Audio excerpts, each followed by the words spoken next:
bienvenida, es justo y necesario, a mis dos grandes compañeros periodistas aquí en Sin Censura, al queridísimo Francisco Paco Cruz, escritor y periodista, y al editor de La Jornada Sin Fronteras y gran corresponsal de guerra, Jaime Hernández. Los saludo con mucho gusto, compañeros, y bueno, pues tendríamos que empezar con el túnel, tendríamos que empezar con la cueva de la maldad y la corrupción, tendríamos que empezar con el búnker de Genaro García Luna, que hoy fue exhibido ante todos los mexicanos. Saludo, Paco, con mucho gusto. Ahora vamos con Jaime. Toño, ¿cómo estás? Buenas tardes, justamente ahora, fíjate, Jaime, buenas tardes también. Mira, Toño, sí, es interesante porque yo recuerdo cuando vi los planos de aquel búnker, los conozco bastante bien, vi el presupuesto, vi las proyecciones y todo. Inicialmente me habían dicho que costaba $100 millones, inicial, pero luego ya documentado, y es lo que publicó en El Señor de la Muerte. Ese búnker costó nada más $269 millones, o el equivalente a 3,365 millones de pesos al tipo de cambio de entonces, y hasta entonces era un refugio súper secreto, un refugio antiaéreo construido para aguantar incluso un terremoto de 10 grados. Te estoy platicando lo que publiqué hace 2 años, hace 2 años, y te voy a platicar qué fue lo que vi y qué fue lo que escribí, porque Felipe Calderón lo dijo, y es textual, que esto tenía que superar aquella serie de televisión 24, ¿recuerdas? Que encabezaba Jack Bauer, el detective. Y él decía que quería tener todos esos aparatitos. Él decía, ajá, decía, quiero, ajá, sí, Toño, decía, quiero tener todos esos juguetitos. Eso lo dijo Calderón, pero yo recuerdo mucho, mira, después de que vi los planos, después de que vi los presupuestos, los documentos escondidos que tenían y las letras chiquititas que elevaban el costo. Esto no incluía la plataforma México, que ya lo dijeron, la plataforma México, en la plataforma México invertirían $4,000 millones. O sea, los 3,000 a 265 millones de pesos eran exclusivos en la construcción y parte del equipamiento, ¿sí? Pero yo recuerdo mucho, mira, me quedó grabado porque además vi el video no sé cuántas veces para escribir el libro, y así fue como yo lo vi, lo interpreté. Calderón apareció en la televisión de Estados Unidos como un niño que presume su juguete nuevo. Algo sobre mostrarse ante los medios de Estados Unidos lo llenaba de euforia. Se sentía orgulloso del búnker. Serían estas las entrañas del poder, porque de ocurrir una catástrofe nacional, una amenaza a su vida o algún riesgo para la seguridad nacional, Calderón tendría un lugar de mando para ejercer el control político y administrativo del país. El presidente dispondría del apoyo de cerca de 2,000 personas que trabajaban por turnos las 24 horas del día y tendría al alcance analistas de investigación, además de un ejército bien capacitado de ingenieros, psicólogos y abogados. El mando de la nación estaría asegurado a través de videoconferencias o llamadas codificadas. Todo eso por 3,265 millones de pesos. Así es. Tú ya lo habías planteado con mucha antelación. Fíjate, querido Paco y querido Jaime, ustedes tal vez me vieron aquí detrás de bambalinas, detrás de cámaras, porque estamos ahí en el deck, mientras mostraban la imagen de ese túnel que se ve inacabable. Yo me cuestionaba con mucha indignación cuánto gastaron en esta obra estúpida, y me ponía a pensar en pues esos niños que corren descalzos en San Cristóbal de las Casas, Chiapas, por ejemplo, con el frío que hace ahí. Me puse a pensar en esos niños que no tienen acceso a la educación en las comunidades más apartadas de México, pero para esto estaban muy buenos, ¿no? Estaban muy buenos para construir cuevas de la corrupción, como es pues este búnker de Genaro García Luna. Y le voy a pedir al equipo que nos grabe para también escuchar tu opinión, Jaime. Por cierto, estaba revisando las redes sociales y andan circulando por ahí el videíto, no lo podemos poner por cuestiones de copyright, pero el videíto en el que Carlos Loret de Mola sale haciendo un stand, dizque cubriéndose de las balas. En estos momentos están disparando y pues pues ese Carlos Loret de Mola, Dan David, compártanos la foto. Vaya que fue al búnker de Genaro García Luna. Vaya que estuvo con él, vaya que lo apapachó, vaya que hizo montajes con él. Miren nada más estas imágenes. Hasta el cuellito se le salió de la camisa de lo serio que estaba Carlos Loret de Mola, de lo impresionado que estaba con el búnker, querido Jaime. Yo creo que esta foto demuestra hasta qué punto Carlos Loret de Mola se convirtió en el cronista preferido del narcorrégimen calderonista. Era el cronista que invitaban a todas partes, al búnker. Y esto te demuestra hasta qué punto realmente el periodismo se convirtió en propaganda, sobre todo durante la presidencia de Vicente Fox y Calderón. No es que el PRI no haya convertido a los medios de comunicación en sus correas de transmisión. Lo que pasó es que durante la presidencia de Calderón particularmente tenía que vender esta realidad alterna que pasaba por las hazañas del gobierno mexicano combatiendo los cárteles con la construcción de este tipo de búnkers que realmente, como tú decías, fueron realmente algo prosaico, ¿no? Un insulto realmente a las necesidades de un México inmerso en la pobreza. Fíjate que existe el término de la mentalidad de búnkers o la bunkerización de las mentalidades. Y esto tiene que ver con quizá el símil más próximo que encuentro para dar un ejemplo de esto. Está, por ejemplo, en la red de búnkers que, por ejemplo, en Corea del Norte ha construido, edificado desde hace ya más de medio siglo el régimen norcoreano, desde el padre Kim Jong hasta, ¿no? hasta el hijo, ¿no? Prosigue con esta cultura basada en la paranoia de que un día van a atacarlos con armamento nuclear, algo bastante improbable en el caso de México, ¿no? Pero la mentalidad de búnker tiene que ver mucho con la inseguridad, con la inseguridad de gobernantes que creen que siempre van a estar asediados no por bandas de criminales, no por un ejército que va con capacidades nucleares, no. Generalmente este tipo de mentalidades de búnker responden a las inseguridades de un gobernante de que tienen inseguridades de un sistema democrático que les pide transparencia y rendición de cuentas, y además para medios, para un poder político que le tiene realmente, le tiene miedo a los medios de comunicación, ¿no? Entonces, esta mentalidad de búnker la vemos aquí, cómo se materializa bajo la presidencia de Calderón. Ese pasillo me recordó justamente estos búnkers que trazan, a veces llegan hasta la frontera entre Corea, en la frontera de Corea del Norte con Corea del Sur. Y claro, allá tiene sentido, pues claro, porque siempre han estado bajo la amenaza de una confrontación Corea del Norte y Corea del Sur. Pero a mí, ¿quién coño va a venir a atacar al señor Genaro García Luna o a Felipe Calderón? Mira de qué le sirvió este búnker. Hoy se encuentra encarcelado en un centro penitenciario de Nueva York antes de que se conozca su sentencia el próximo 27 de junio. ¿De qué le sirvió el búnker al señor Genaro García Luna?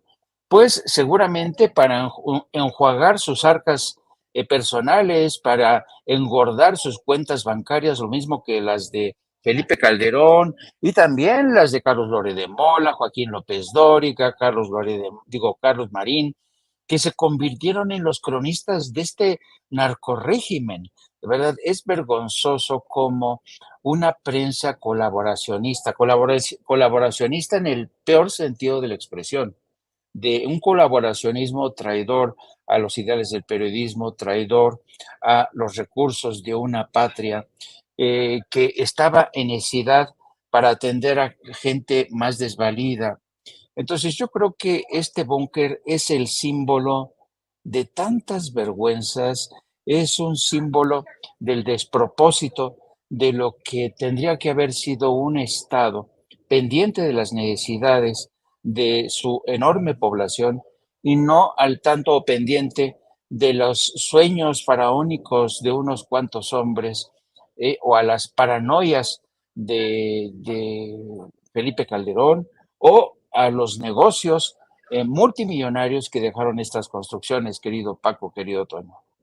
La realidad es que sí, había mucho descontento ya entre la población. Desde el fraude de 2006, mucha gente, pues vamos, estaba preocupada, enojada. Se empezó a manejar la idea del tigre que podía surgir en cualquier momento en el sexenio de Felipe Calderón. Tal vez de ahí la paranoia para hacer un búnker en caso de que el pueblo en algún momento alcanzara a Felipe Calderón y tuviera que esconderse como Hitler, esconderse como, bueno, Mussolini lo encontraron de la forma más terrible, no les voy a contar cómo terminó sus días, también Gaddafi, ¿no? Por ejemplo, pero creo que esas personalidades están muy cercanas la una con la otra, en definitiva, y le voy a pedir al equipo que por favor nos grabe.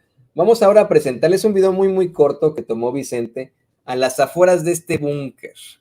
Este búnker que se encuentra, ahora le voy a decir exactamente en dónde, en la alcaldía Álvaro Obregón, en la colonia Belén de las Flores, justo ahí donde está Constituyentes, pues por ahí estaba el Estado Mayor Presidencial, ahora entiendo, uno entiende por qué. Y para que las platiquemos, querido Jaime, querido Paco, vamos a ver estas imágenes que captó Vicente Serrano afuera del búnker de Genaro García Luna. Ahí, abajo de esa loma, tierra con pasto, es donde se encuentra el búnker que construyó Genaro García Luna a petición de Felipe Calderón.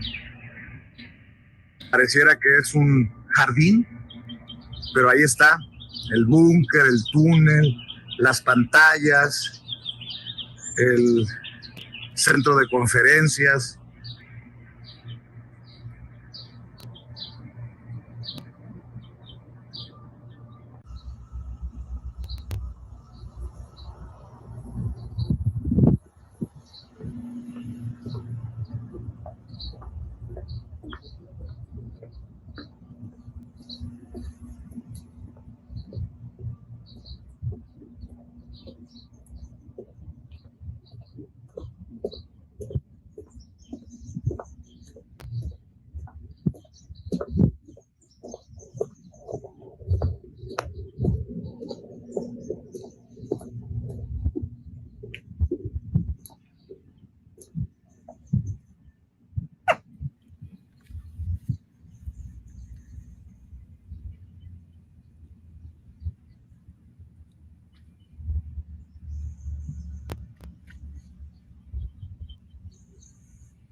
Y se ha planteado una y otra vez cómo es que este búnker tiene fáciles accesos desde Los Pinos, desde el mismo centro histórico, en caso de cualquier tipo de contingencia. Ya nos lo va a explicar Paco Cruz en unos momentos más.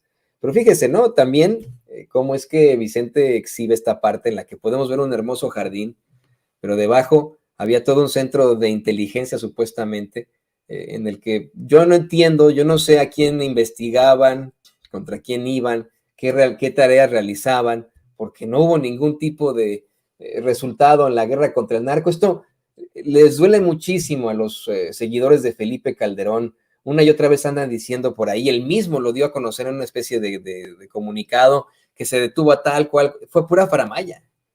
La situación en México empeoró en el sexenio de Felipe Calderón. Los homicidios empeoraron en el sexenio de Felipe Calderón. Todavía tienen el descaro de defender esa estúpida guerra contra el narco, que hoy vemos fue simple y sencillamente una simulación, un montaje muy al estilo de Carlos Loret de Mola, pero muy sangriento, para legitimar en el cargo a Felipe Calderón. Y le pido al equipo que nos grabe para escuchar tu comentario. querido Paco, luego de ver estas imágenes, tú también lo has documentado varias veces, cómo es que había accesos fáciles a ese búnker de Genaro García Luna, cómo es que, pues en todo caso, tendrían ahí varias reuniones, supuestamente habrán llegado, pues algunos personajes que hoy resultan muy infames a el búnker en Constituyentes. ¿Qué nos puedes decir de esto, Paco? Mira, Toño, Jaime, yo les platicaba, yo lo conocí porque en aquella época, yo vivía en Toluca. Bueno, mucha de mi vida casi siempre la hago en el Valle de Toluca. Me es muy complicado adaptarme a vivir en la Ciudad de México. Siempre he pensado que ya son demasiados, así que busco las salidas. Y bueno, pues mi madre era del Valle de Toluca, así que busco salida hacia donde vive su familia. Así que todos los días iba y venía, como lo hacen decenas de miles de personas que van del Valle de Toluca a la Ciudad de México todos los días. Y de pronto se me hizo raro ver ahí esa zona que conozco, diría, como la palma de mi mano, y que tienes razón. Es la entrada y la salida a Toluca, y está muy cerca del cuartel de guardias presidenciales, muy cerca del Estado Mayor, de lo que era el club de diversión y saneamiento y esparcimiento del Estado Mayor Presidencial, y muy cerca de Los Pinos. Así que eso fue en aquella época que preparaba un libro sobre Calderón. Me llamó la atención y bueno, me empecé a meter a lo que después descubrí que iba a ser, no era el búnker, era el refugio antiaéreo. Imagínate, ese era el concepto que tenían, un refugio antiaéreo para proteger al presidente. Y sí, habían seducido, digo yo la palabra, pero es otra, en realidad la gente, yo la escribí hace rato, Genaro García Luna sedujo, y una persona me dijo, no, son prensa chayotera. Y tienes razón, es una prensa muy vendida, sicarios de la información. Entonces, bueno, yo la empecé a documentar poco a poco, y recuerdo mucho aquella vez, y mira, el encuentro en el que la hizo pública fue con una periodista de Estados Unidos que se llama Katie Couric, ¿sí? En un noticiero a nivel nacional en Estados Unidos. Y yo recuerdo mucho porque otra vez lo leo, porque eso fue lo que me impactó, y por eso lo escribí, y de la presentación que le hizo Felipe Calderón a la prensa de Estados Unidos. Entonces yo les leía y decía, ya en confianza, el sudor dejó de caer de su frente. La cara de alegría de Calderón dejaba ver su pasión profunda por los asuntos bélicos y, sobre todo, por sentirse parte de ellos. Y como para no dejar alguna duda, se apresuró a mencionar su admiración por 24, una multigalardonada serie dramática estelarizada por el actor Kiefer Sutherland en el papel del agente antiterrorista Jack Bauer, y declarar, y cito, qué es lo que me llamó la atención: yo quería todos los juguetes, todo eso, todos los instrumentos para ser superiores. Esa era la mentalidad de Calderón, es la mentalidad fascista, la mentalidad de la ultraderecha. Con eso se iba a sentir superior a todos. Entonces, me parecía que era o humor negro, pero después descubrí que era la realidad. Calderón es un hombre muy bélico y utilizaba como matón a Genaro García Luna. Y García Luna era un hombre sangriento que utilizaba como mecenas a Felipe Calderón Hinojosa. Y entre los dos sedujeron a esa prensa. Claro, eso de seducir, ya aclaré, es un decir. La bañaron con miles y miles de millones de pesos. Y se acercaron a esos periodistas que gustosos los cubrieron, y nadie nunca se atrevió a investigarlos. Era claro que esa mentalidad era de dos personas que se sentían superiores a todo México, que se sentían los iluminados, que se sentían aquellos personajes que debían gobernar este país por varias décadas. Pero mira, eso no me impresionaba, porque Carlos Salinas, bueno, el papá de Carlos Salinas de Gortari, Raúl Salinas Lozano, pensaba lo mismo. En el 58, Raúl Salinas Lozano descubrió que su familia era la iluminada y que el apellido Salinas estaba predestinado a gobernar este país por varias décadas.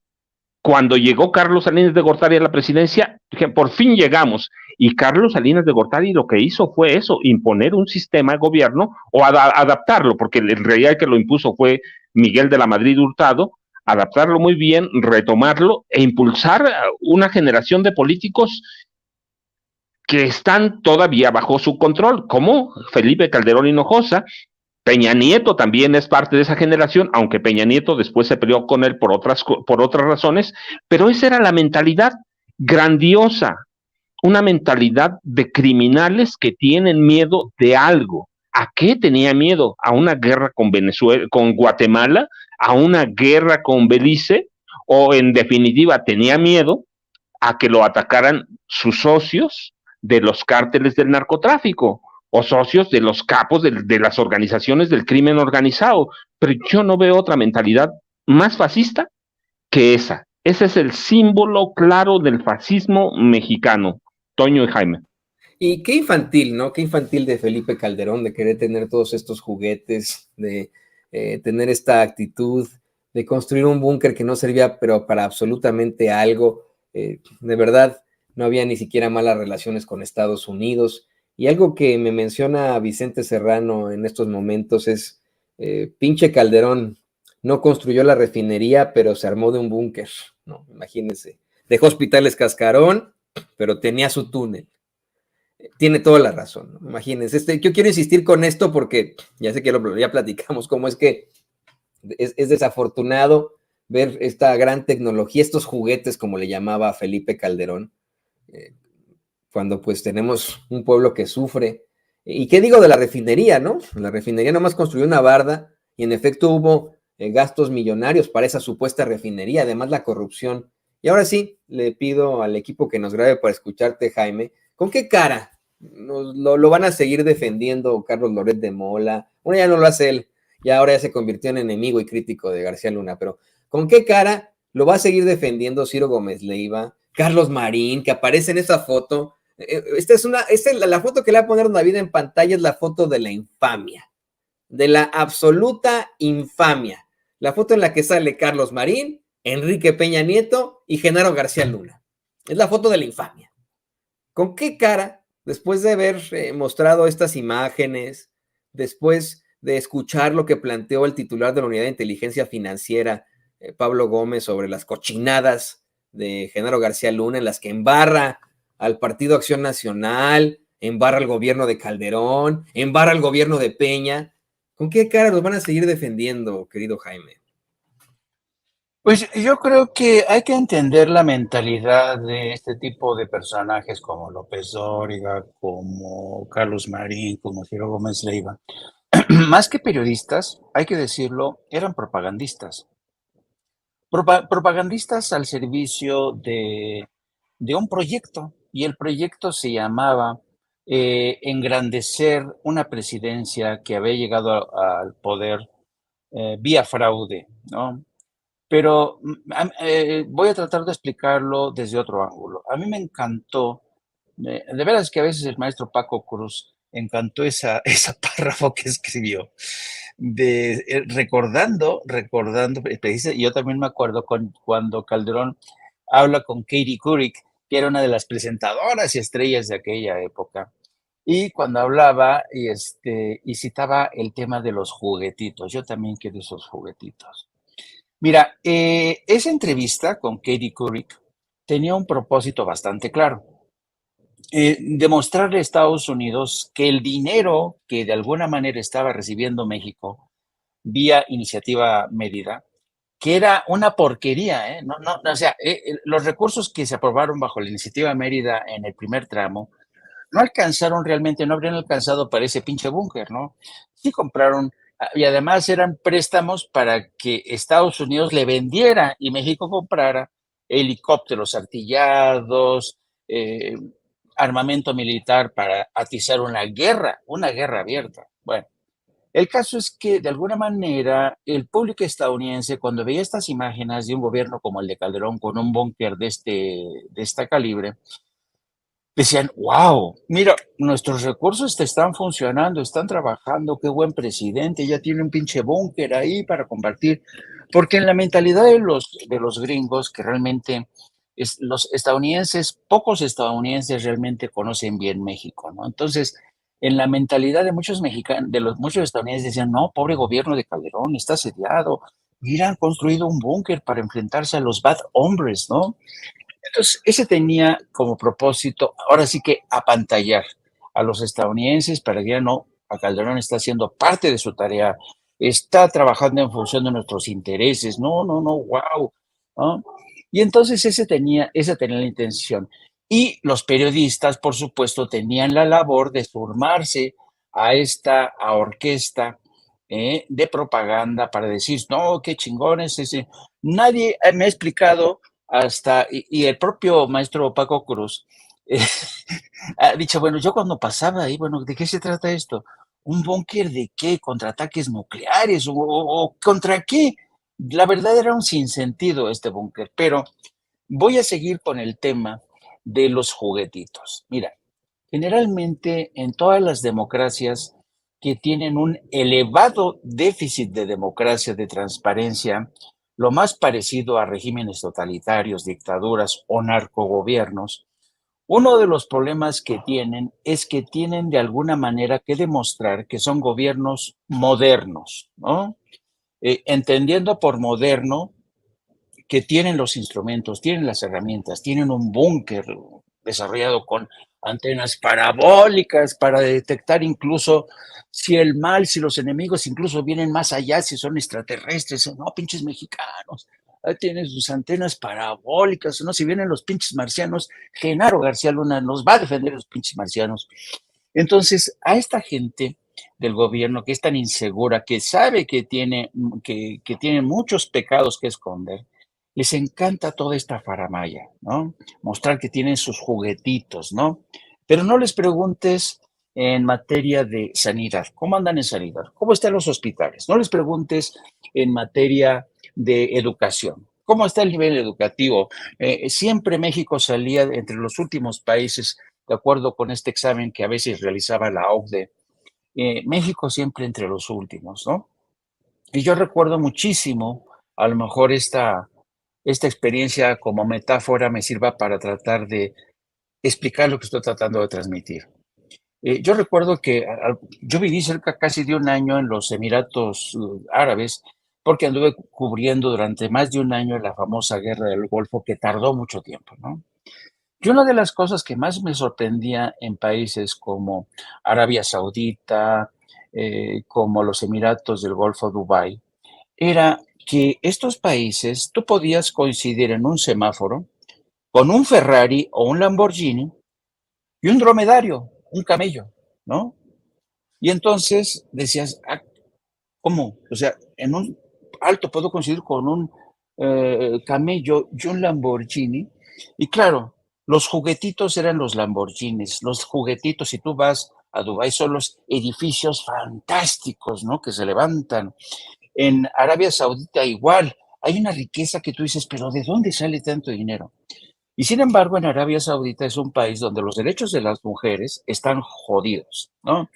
Tienes a un líder de facto, Mohammed bin Salman, que mandó a asesinar al periodista Khashoggi, Jamal Khashoggi, lo descuartizaron en un consulado de Arabia Saudita en Estambul. Es decir, son gobiernos antidemocráticos, corruptos, pero tienen sus juguetitos. Tienen todos sus juguetitos, son aliados de Estados Unidos. Arabia Saudita es aliada de Estados Unidos. ¿Por qué? Porque le ayuda enviando armamento a Yemen para terminar con esos revoltosos de los señores que son chiitas, ¿no? Entonces, a eso me refiero. Durante la presidencia de Felipe Calderón, sí, tuvieron un chingo de juguetitos, helicópteros artillados, un búnker, pero ¿cuántos muertos hubo? Más de 120,000 muertos.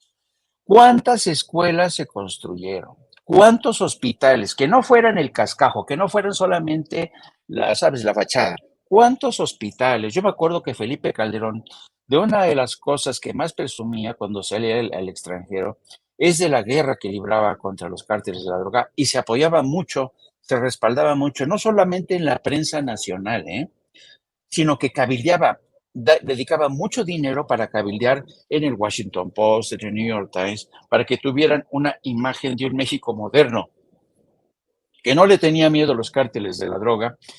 Y sin embargo, hoy, casi, ¿cuánto tiempo después?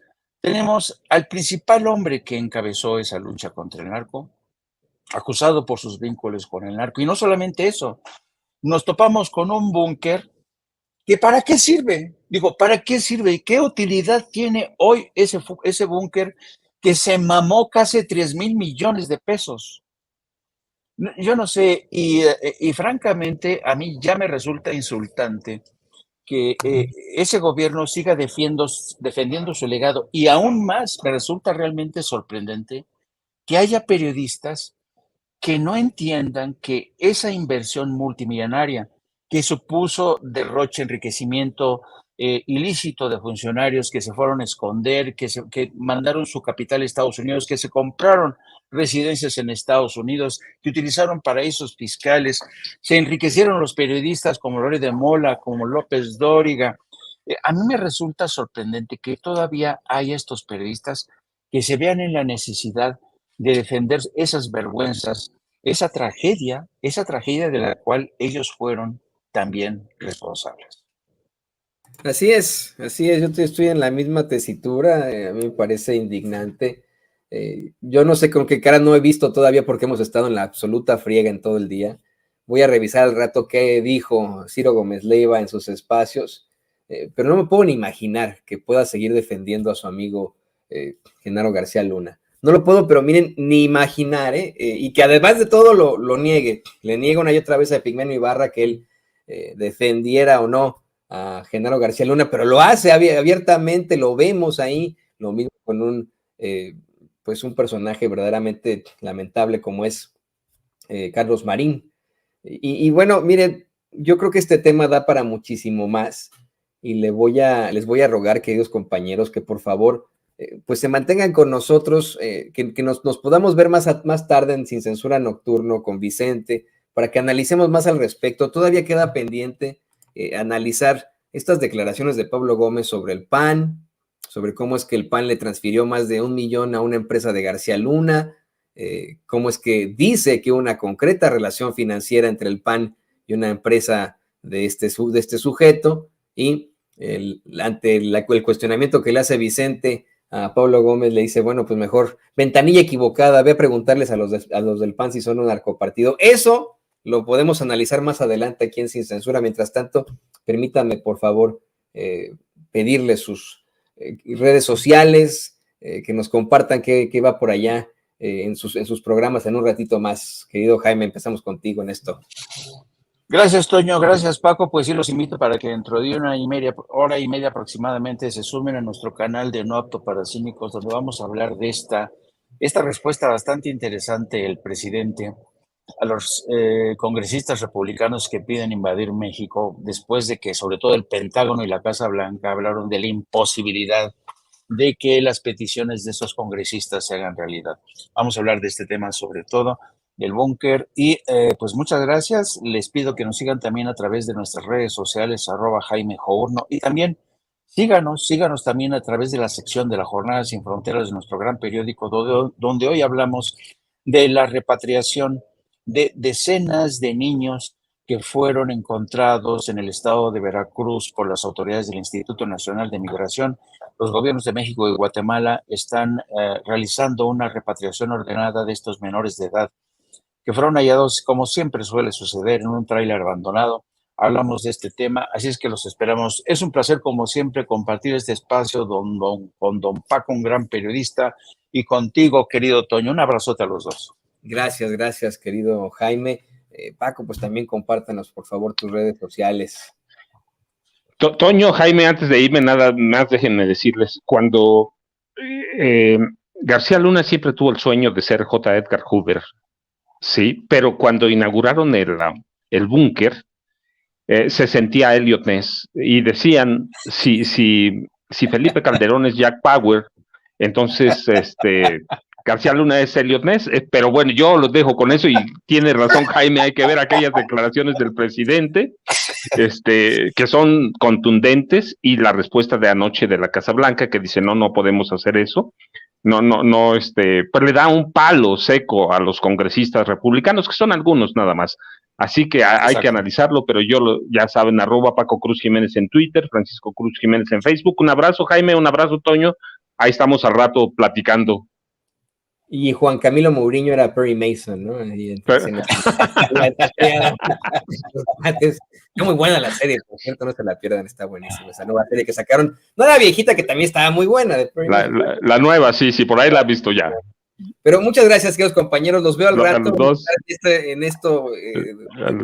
Tengo al tango, pero los tiene usted, al queridísimo escritor y periodista Paco Cruz, Francisco Paco Cruz, y a nuestro querido compañero editor de La Jornada Sin Fronteras y corresponsal de guerra, Jaime Hernández, aquí en Sin Censura.